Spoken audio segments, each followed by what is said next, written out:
Is it common for realtors to represent both sides of the transaction? Well, I have found in my experience that about 20% of the time I'll be involved in a deal where I'm representing both the seller and the buyer. And now here at Right Choice, we're still a very small brokerage. So there's only a few of us working here. So it'll be uncommon for us to be in a situation where we are representing as a brokerage two sides of a transaction.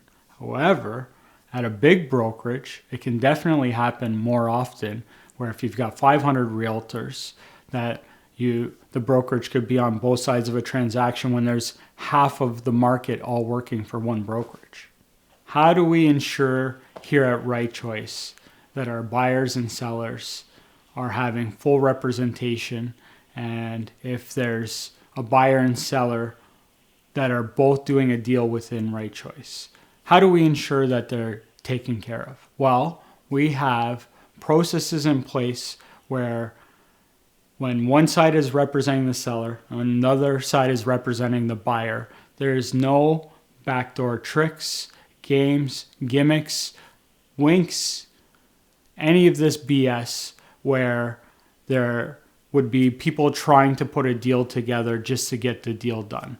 We're doing these deals with our buyers and sellers' best interests at heart. When we're negotiating deals, we're looking out for our buyers and sellers, not for the other realtor across the table to help them put a deal together. That's not going to benefit anybody in the long run. And there's actually a zero tolerance here at Right Choice for things like this.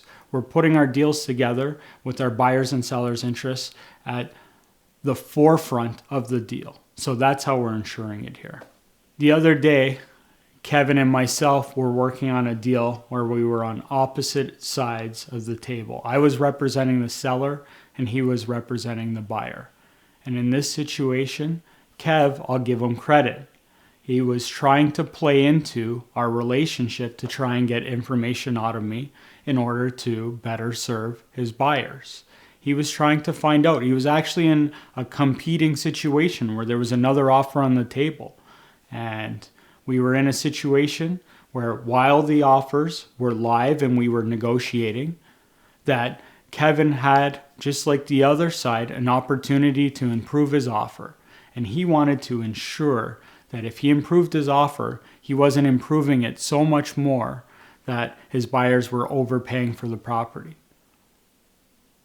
It's not for me to help him with his buyer not to overpay. My job there is to make sure my seller is taken care of and gets the most money for their property.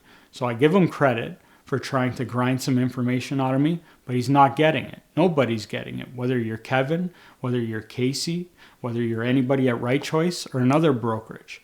Because my job is to take care of my seller, just like it was his job to do the best for his buyer. So I give him lots of credit, and that's the way it played out.